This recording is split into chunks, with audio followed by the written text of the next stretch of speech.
Hello, great Indians. How are you? I hope you are fine at your home. Okay, so whatever we are giving you assignments, I hope you are all doing at your home. Okay, sincerely, please follow that instructions. Okay, so this is the class fourth, lecture number fourth of the class 9.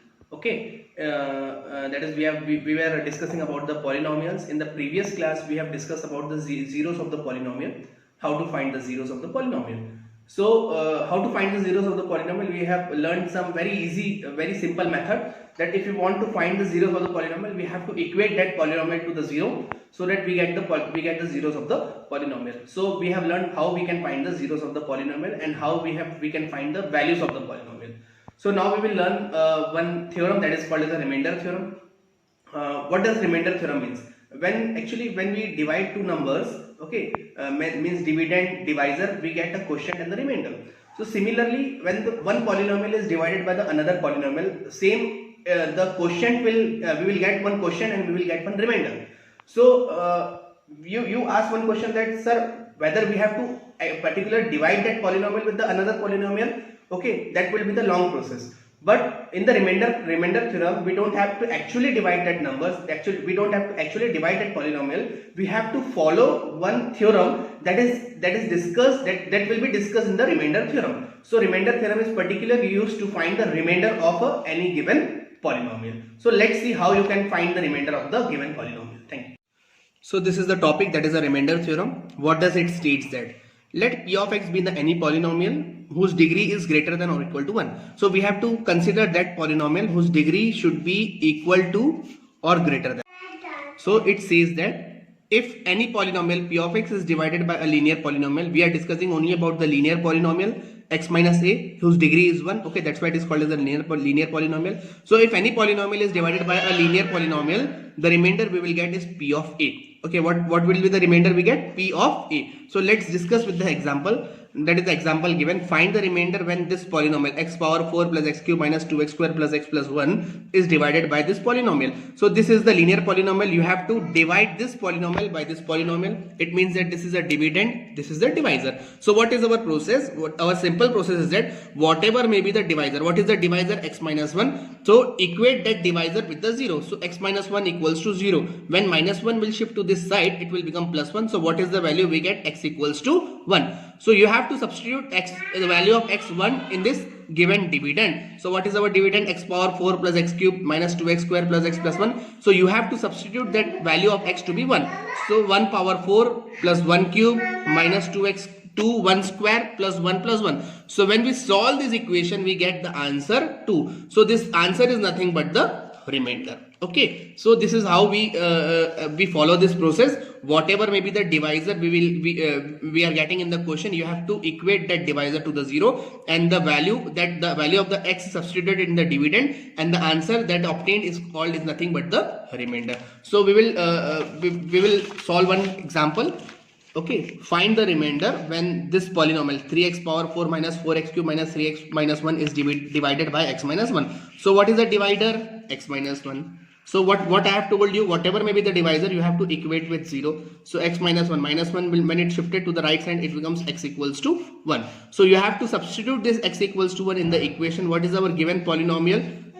Given polynomial is 3x power 4 minus 4x cube minus 3x minus 1, that is equals to 3, where we have to substitute x equals to 1. So 3, 1 power 4 minus 4, 1 cube minus 3, 1 minus 1. 1 power 4 is 1, 1 into 3, 3 minus 1 power 3 is 1, 1 into 4, 4 minus 3 into 1, 3 minus 1. So 3 minus 4 minus 1 minus 3 as it is minus 1 as it is. Minus 1 minus 3 minus 4 minus 1, that is equals to minus 5. So what is the remainder we get? The remainder is minus 5. Okay, so this is the simple process you have to follow. So students, this is the next example. Find the remainder when this polynomial x cube plus 1 is divided by this polynomial. So what is the divider? X plus 1. So what I have told you, that whatever may be the divisor x plus 1, you have to equate that divisor with the 0. So x plus 1, when it is shifted to the right hand side, it will become minus 1. So the value of x is minus 1. So now So this is the polynomial p of x equals to x cube plus 1. So what is the value we get? X equals to minus 1. We have to substitute this minus 1 in this equation. So minus, what is our equation? X cube plus 1. We have to substitute x equals to minus 1. Power is cube plus 1. Minus 1 cube is minus 1 plus 1, that is equals to 0. So what is the remainder we get? 0. So in this way you can find the remainder without actually dividing. So okay, what is our process? Whatever may be the divisor, you have to equate that divisor with the 0 and you have to substitute that value of the x in the given polynomial. Okay, now we will see the one last question. Okay, this is the last question. This is the question that find the remainder when this polynomial is divided by this polynomial, linear polynomial. So our divisor is this. So what I have told you, whatever may be the divisor, you have to equate that divisor with the 0. So x equals to plus 1. When it shifted to the right hand side, it will become minus 1. So now you have to substitute this x equals to minus 1 in the given polynomial. What is our polynomial? P of x equals to x cube plus 3x square plus 3x plus 1. So we have to substitute x equals to minus 1. So minus 1 cube plus 3 into minus 1 square plus 3 into minus 1 plus 1. Minus 1 cube is minus 1. Minus 1 square is 1. 1 into 3 is 3. Okay. Minus 1 into 3, minus plus minus. So it will become minus 3 plus 1. Okay. So minus 1 plus 1 plus 3 minus 3. So the remainder is 0. So the value of the remainder is 0. So in this way you can find the remainder without actually dividing the given polynomial. Okay. So this is the remainder theorem. So our new topic, that is a factor theorem. It is very easy theorem. Okay. It says that if p of x is any polynomial with a degree greater than or equal to 1. Okay. So the polynomial is always, the polynomial degree should be always greater than or equal to 1. This is a symbol of greater than or equal to 1. Then x minus a is a factor of the polynomial. If x minus a is a factor of the polynomial, the remainder should be 0. Okay. So if it is any polynomial and x minus a is a factor, it means that the remainder is always a 0. Okay. I will explain with the example.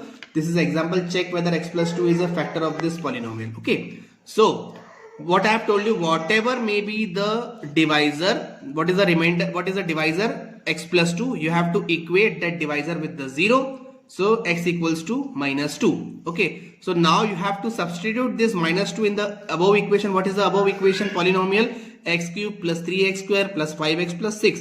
You have to substitute x equals to minus 2. So minus 2 cube plus 3 as it is, minus 2 square plus 5x, x equals to minus 2 plus 6. So wherever there is x, you have to substitute minus 2.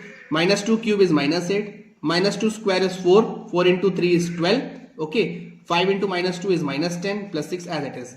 Minus 8 plus 12, 4 minus 10 as it is. Then 4 minus 10, this is plus 6. I'm sorry.